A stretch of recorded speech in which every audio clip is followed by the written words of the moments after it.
बातमी महत्वाची. अजित पवार यांच्या निधनानंतर सुनेत्रा पवार सक्रिय झालेल्या आहेत. उपमुख्यमंत्री सुनेत्रा पवार यांचा राष्ट्रवादीच्या आमदार आणि माजी आमदारांना थेट फोन बघायला मिळतोय. जिल्हा परिषद आणि पंचायत समिती निवडणुकीसंदर्भात सुनेत्रा पवार यांनी आमदारांकडून आढावा घेतलेला आहे.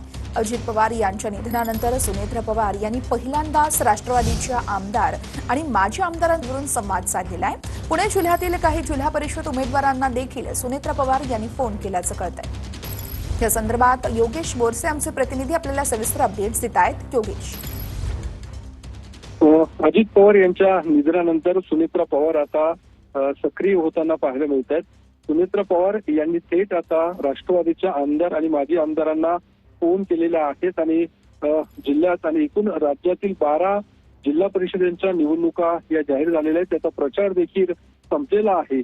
या संदर्भातच सुनेत्रा पवार यांनी त्या आमदारांकडून जिल्हा परिषद आणि पंचायत समिती निवडणुकी संदर्भातला आढावा घेतलेला आहे. काही अजित पवारांच्या आठवणी देखील काही आमदारांनी सुनेत्रा पवार यांच्याकडे बोलून दाखवलेल्या आहेत आणि या पुढच्या काळामध्ये नेमकं कशा पद्धतीने काम करायचंय हा देखील संवाद सुनेत्रा पवार यांनी आमदार आणि माजी आमदारांशी साधलेला आहे.